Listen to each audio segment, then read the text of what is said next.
Hello everyone, welcome to my channel. After I paid for my stepsister's entire wedding, the venue, the flowers, the food, even her dress, she posted a guard at the gate with photos of my children. Above their faces, in bold black letters, it said, "Do not admit." I froze. My 6-year-old son clutched my hand, his little voice trembling. "Mom, did we do something wrong?" I couldn't answer. I just stared at those photos my babies treated like intruders at an event I had paid for. Kira, my stepmother, smiled and said, "It's not personal, Emily. It's for the aesthetic." Aesthetic. That word burned into me as I turned away, holding my daughter close. We got into the car and drove off in silence. 2 hours later, my phone rang. "This is Martin," a cold voice said. "The wedding is off. They're coming to beg. Don't open the door." And then, someone knocked. When people looked at us from the outside, we seemed like the perfect blended family, polished smiles, polite laughter, Sunday brunches in color-coordinated outfits. But beneath all that gloss was a quiet hierarchy everyone understood. Chloe was the star. I was the support staff. Dad remarried when I was 12. Kira swept in with her high heels and honey voice, promising a fresh start. She brought her daughter Chloe, blonde, photogenic, and effortlessly adored. While I learned how to pack my own lunch and study late into the night, Chloe learned how to get things handed to her with a pout and a sigh. She called me M, like it was affection, but it always sounded like an order. "M, can you iron this? M, can you take my pictures for school? M, can you drop me off?" And somehow, I always said yes. As we grew up, nothing changed. I became the responsible one, the one who showed up early, who fixed things, who sent gifts when others forgot. Chloe became the influencer, the golden child with beige sweaters, perfect hair, and a feed full of quiet luxury. Kira adored her like she'd been carved from light. "You should take notes from your sister," she'd say, half joking, half serious. When Chloe got engaged to Parker, a man whose smile looked like it had a PR manager, the entire family acted like the royal wedding was about to air on television, and that's when Kira called me. "Emily," she said sweetly over the phone. "We're counting on you to make this perfect. You've always stepped up." That phrase, "you've always stepped up," hit like an old bruise. It's what they said when they needed favors.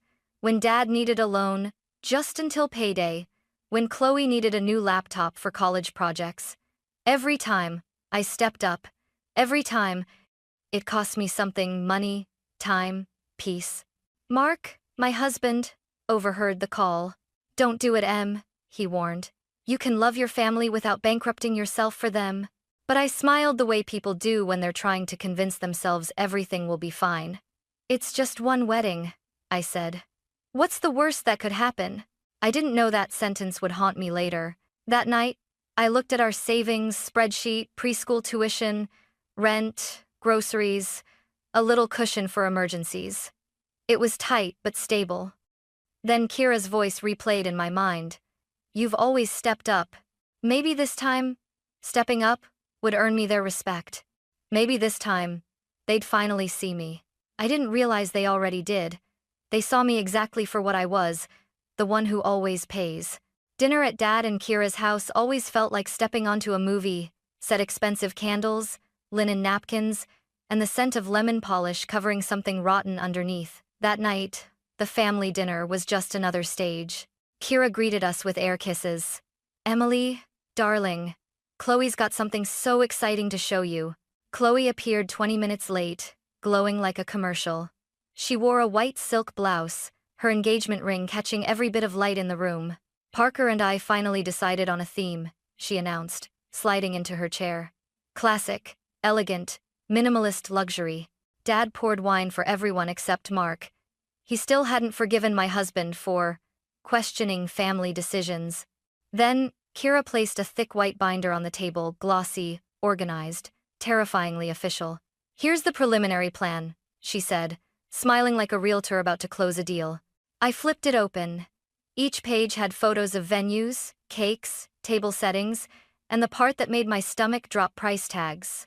"Venue deposit, $12,800, Kira began. "Catering first installment, $8,750. Florist retainer, $2,200. DJ and live string duo, $3,100. Content creator team, $2,500. She paused, her manicured finger tapping the total. 30,000, give or take. I blinked. That's a lot. Oh, don't panic, Chloe said, waving a hand. We're all contributing, I exhaled. Good. So how are we splitting it? Kira and Dad exchanged a look, the kind of silent language that meant I wouldn't like the answer. Kira smiled that smile I'd learned to fear. Sweetheart, your father and I took care of so much over the years. We just thought this time, you could handle the deposit. You're doing so well with your business, aren't you? Translation, we're not paying a cent. Mark shifted beside me, his jaw tightening. Emily, we talked about budgets, he murmured.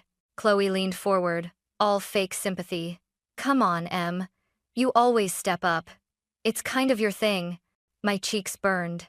Everyone was looking at me, waiting for the responsible one to say yes. I swallowed hard. Fine, I said.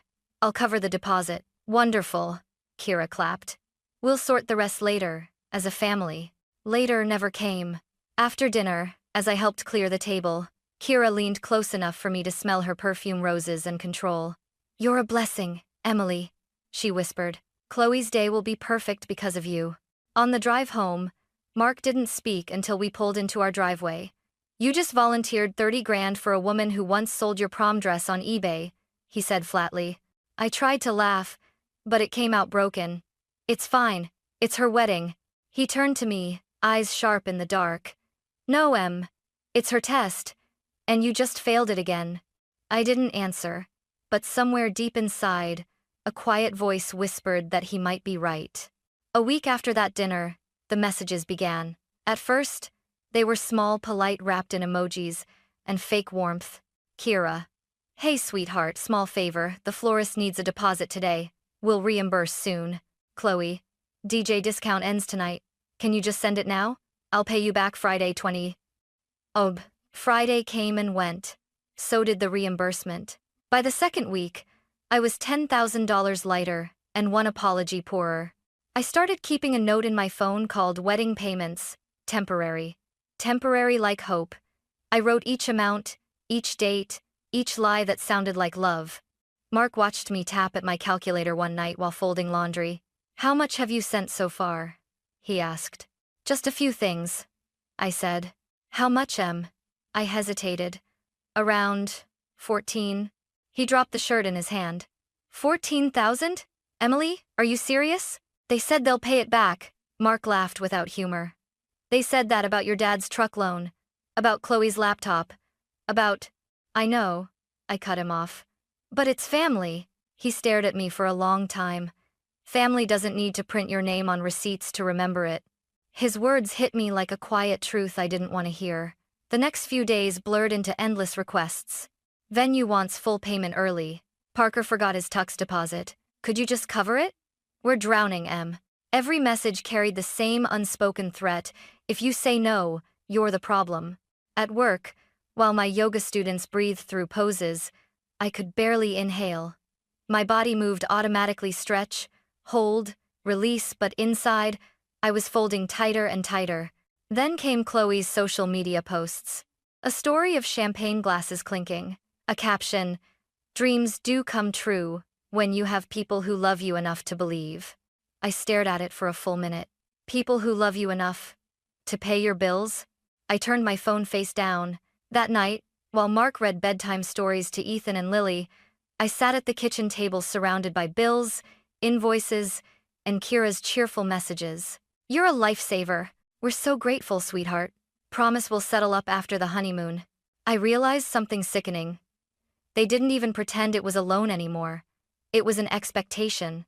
When I didn't reply fast enough, Kira left a voicemail. Her voice cracked like she'd been crying.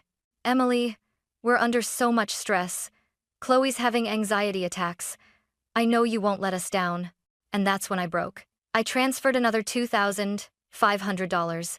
Then another $1,000 for content lighting. Then another $1,200 for candles. When the last confirmation email pinged on my screen, I stared at it, numb. $30,000. And still, somehow, it didn't buy me a seat at the table, just a bigger bill and a smaller voice. Love that costs you peace isn't love. It's a transaction you never agreed to sign. A month before the wedding, things seemed to calm down. Chloe stopped calling for money, Kira sent polite one-word replies, and Dad pretended not to notice the awkward silences between us. I thought maybe, finally, the worst was over. I was wrong. It started with a message from Kira one Tuesday morning, while I was setting up for my 9 a.m. yoga class. Kira, final head count, sweetie. No kids, right? Bride's vision is upscale. I blinked at the screen. No kids? I typed back quickly. Me. We're a family of 4. Ethan and Lily are coming. Her reply came fast. Kira, we'll figure it out. That phrase again, the family code for, you will bend. That night at dinner, Mark raised an eyebrow when I told him, no kids? After all the money you've sent? He said. They can't even tolerate your children for one day? I tried to defend them. It's probably a space issue. Or maybe noise. Chloe wants everything perfect. He set down his fork. And perfection, to them, means pretending your family doesn't exist. His words hit me like cold water. Across the table, Ethan was talking excitedly about wearing his dinosaur tie, the one he called his lucky explorer tie. Lily wanted to wear the sparkly pink dress Grandma had bought her. Can I bring my frog stickers for Aunt Chloe? She asked. My throat tightened. Of course, baby. Mark leaned back, watching me quietly. You know they'll break your heart, right? I smiled, but it felt brittle. Maybe this time will be different. The next day, Chloe called. Her voice was syrupy sweet, the way it always was before she asked for something. Quick thing. The planner says having kids there might ruin the aesthetic. You understand, right? The aesthetic? I repeated, my tone sharper than I intended. Well, there'll be candles, glassware, a very delicate setup. It's not personal, Em. Not personal? I snapped. You're literally banning my children, Chloe giggled awkwardly. It's just the vibe we're going for. I hung up before she could say another word. Later that evening, I sat on the edge of my bed, staring at my reflection. The woman in the mirror looked tired, the kind of tired that came from years of being reasonable. Mark came in, holding a cup of tea. You could just skip the whole thing, he said softly. I can't, I whispered. I already paid for it. He sighed. And that's exactly why they think they own you. His words lingered in the air as I sipped the tea. Outside, rain pattered against the window, each drop sounding like a countdown. I didn't know then, but that message, no kids, wasn't just a rule. It was a preview of the humiliation they had already planned for us. Because when the day finally came, I'd realized the aesthetic wasn't about flowers or glassware. It was about erasing us completely. The morning of the wedding felt heavy before it even began. The air hung still, gray clouds brushing the tops of the Portland hills. I stood in front of the mirror, smoothing the wrinkles in my only formal dress, navy blue, simple but clean. Mark adjusted his tie, then helped Ethan with his dinosaur one. Lily twirled in her pink dress, the tulle brushing her knees like tiny clouds. You look beautiful, sweetheart, I told her. And sparkly, she grinned. Aunt Chloe will love it. I smiled, forcing myself to believe that. We packed snacks, wipes, and a spare pair of shoes, the kind of careful preparedness every parent carries. In the car, the kids sang along to their playlist while Mark drove, his jaw tight. You sure about this? He asked quietly. No, I admitted. But I need to see it through. The drive took 40 minutes. The venue was a renovated barn turned luxury wedding space. All white drapes, fairy lights, and manicured gardens. It looked like a dream, until it didn't. At the entrance stood a tall man in a black suit, a clipboard in his hands. He smiled politely. Guest name? Emily Carter, I said. He scanned the list, then hesitated. And these are your children? Yes, I said slowly, glancing at Ethan and Lily. He sighed, lowering his voice. Ma'am, I'm afraid I can't let them in. Mark frowned. Excuse me? The man flipped the clipboard toward us. Inside a clear plastic sleeve were two color printouts, school photos of my children. Across their faces, in thick black marker, were the words, "Do not admit." I felt my pulse explode in my ears. "What the hell is this?"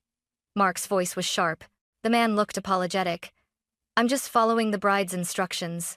I blinked, my brain refusing to process the image: my son's missing tooth, my daughter's pigtails, both labeled like warnings. Lily tugged my sleeve. "Mommy, why's my picture there?" My throat locked. "Because they made a mistake, baby." Then I saw movement near the doorway.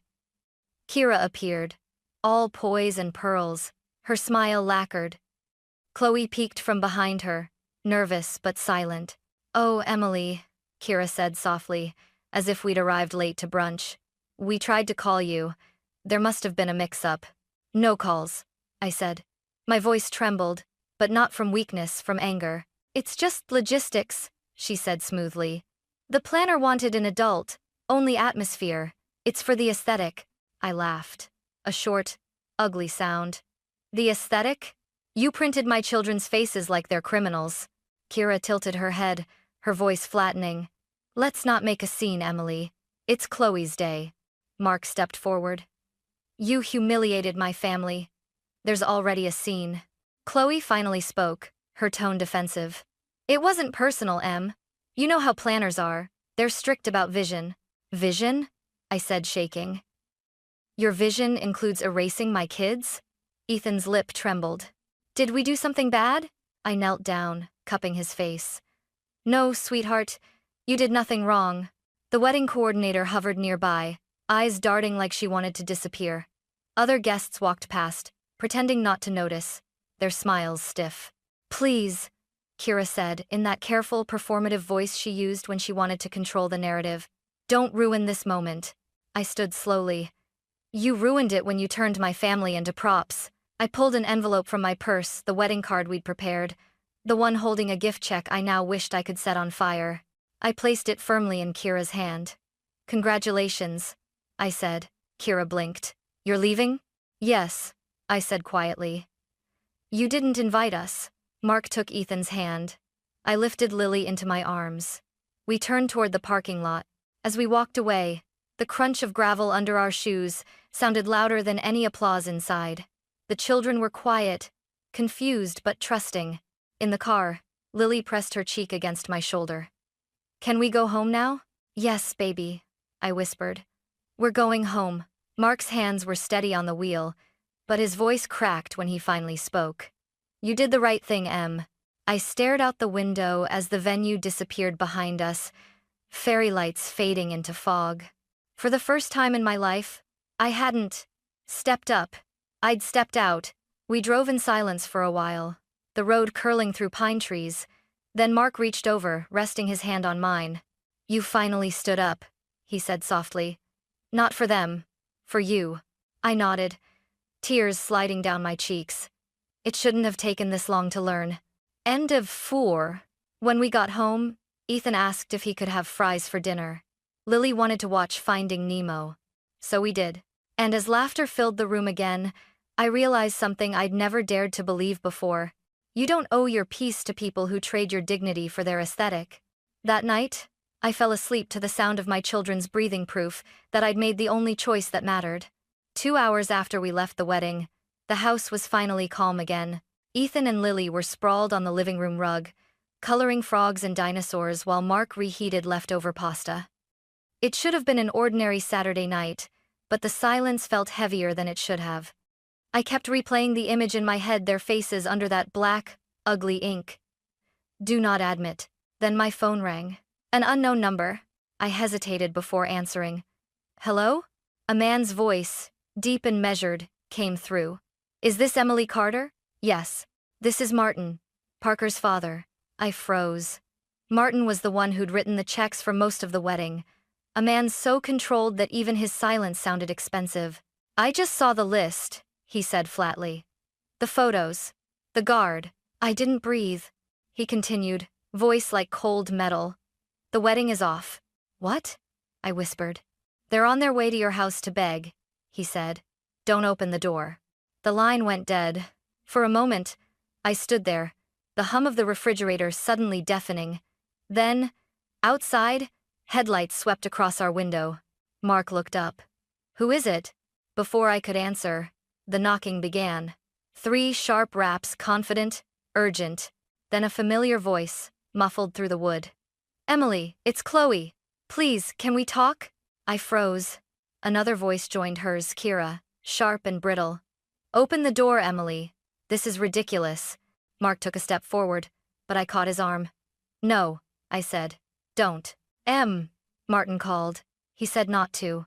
The knocking grew louder. Then came Dad's voice. Calm, reasonable, the same one he'd used when I was a child apologizing for things I didn't do.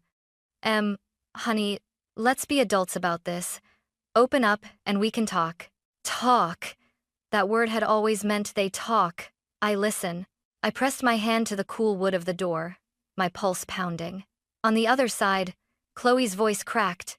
"You embarrassed us. It wasn't personal. It was a misunderstanding," Kira snapped. "You owe us an explanation." Something inside me broke, or maybe it finally healed. I raised my voice, firm but steady. "You printed my children's faces and called it a misunderstanding. You owe them an apology, not me." Silence. For a few seconds, no one spoke. Then Dad tried again. "Sweetheart, don't do this. We're family." I looked at the photos still open on my phone, at Ethan's missing tooth, Lily's innocent grin, and I whispered through the door, "Family doesn't need guards." Kira's tone hardened. "You're being dramatic. You'll regret this when everyone calms down." Mark stepped closer, his hand finding mine. "No," he said quietly. "They'll regret it." I nodded. The knocking faded to silence. Then the sound of retreating footsteps, tires crunching on gravel. Mark exhaled slowly. "That's it? For tonight," I said. I sat at the kitchen table, phone buzzing every few minutes, texts from Dad, voicemails from Kira, missed calls from Chloe. I didn't answer any of them. Instead, I made grilled cheese sandwiches for the kids. Ethan dipped his into ketchup, Lily called hers a cheese moon. As they giggled, I felt something shift inside me. The world outside could fall apart, but in here, this small, messy house filled with crayons and crumbs, was peace. For the first time in years, silence didn't feel like punishment. It felt like protection. The next morning, the world outside pretended nothing had happened. Birds chirped, kids played, and the sun dared to shine. But my phone was a battlefield of messages. "Dad, we need to talk, Emily. You embarrassed everyone." Kira, "That list wasn't personal. The venue required it." Chloe, "Can we fix this? Please don't be like this." And then one message that made me stop reading altogether. Martin, "I've pulled our contribution. The bar, tent, shuttle gone. I won't fund cruelty." He didn't need to say more. That afternoon, I sat at my desk, opened my laptop, and created a new document titled Wedding Expenses and Next Steps. My hands trembled at first, but each word steadied me. I listed every payment venue: catering, florals, musicians, DJ, content team, even the ridiculous bride emergency fund. Total, $29,350. At the bottom, I wrote what I'd never dared say out loud. "You denied entry to the event you asked me to finance by posting my children's faces under the words, 'Do not admit.' This isn't revenge. This is closure and boundaries." And 0. I proposed a 12-month repayment plan, first payment due next month, automatic transfer preferred.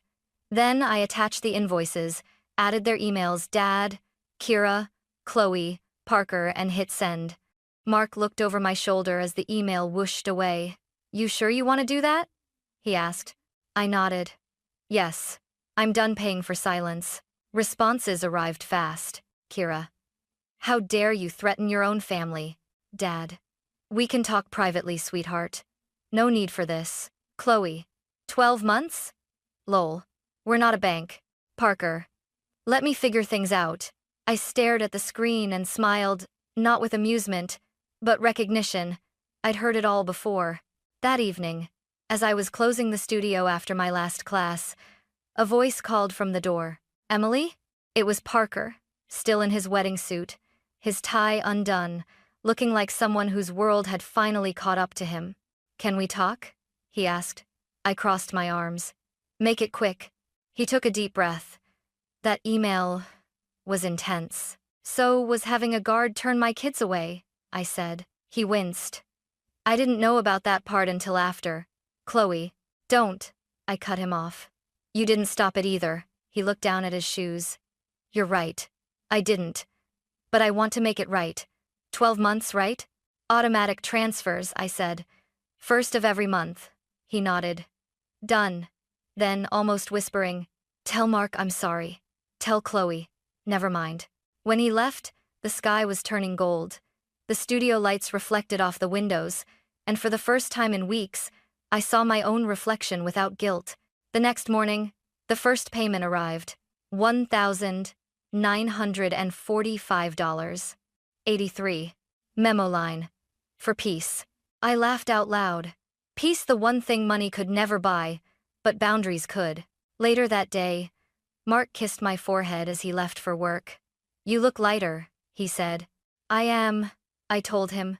"For the first time, I'm not carrying someone else's debt or their shame." In the quiet of that morning, I realized closure didn't have to be loud, or dramatic, or cruel. Sometimes, it's just a spreadsheet, a line that says, "Balance owed," and the decision to stop paying for the love you never truly received. The months that followed were quieter, not peaceful at first, just quiet. The kind of silence that comes after a storm when you're still afraid it might start again. Each month, like clockwork, the transfer arrived. $1,945.83 memo. For peace. I'd watch it hit my account, take a deep breath, and then delete the notification. By the 5th month, Kira had stopped messaging. Dad sent random memes about family and forgiveness, pretending it all hadn't happened. Chloe posted filtered photos of brunches and sunsets, each caption another sermon about growth and choosing light. But growth doesn't happen in captions. It happens when you stop apologizing for your boundaries. On the 7th month, Chloe showed up at my studio. She stood in the doorway wearing sunglasses, even though it was cloudy, her hair twisted into a neat bun, her costume for contrition. "Can we talk?" she asked softly. I nodded, wiping down yoga mats. "Talk." She took off the sunglasses. Her eyes were swollen. "You made a scene," she said.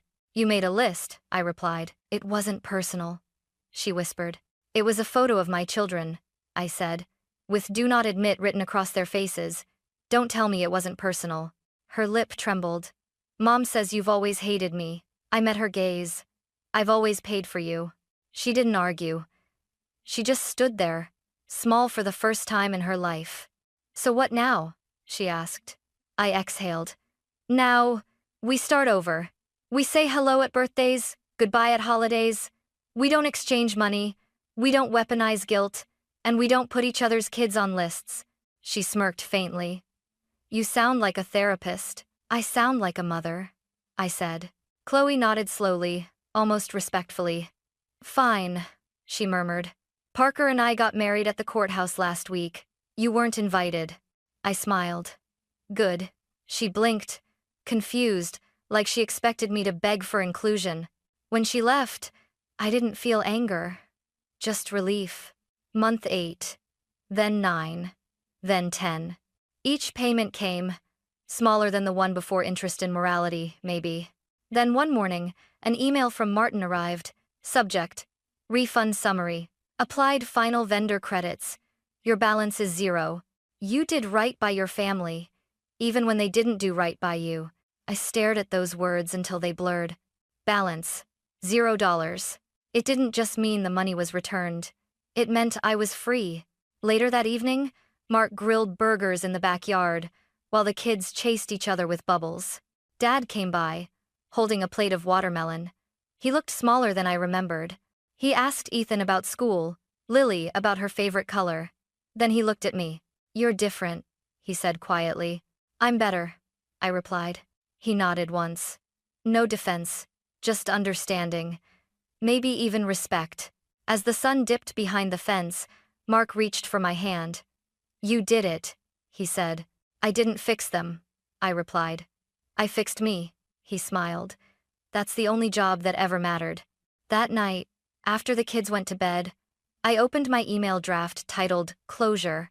I typed, "No more money, no more leverage, no more silence disguised as peace. If you can't respect my boundaries, you don't get access to my family." I didn't wait for replies. I turned off my phone, crawled into bed, and listened to the soft sounds of my children breathing, the only rhythm I'll ever protect.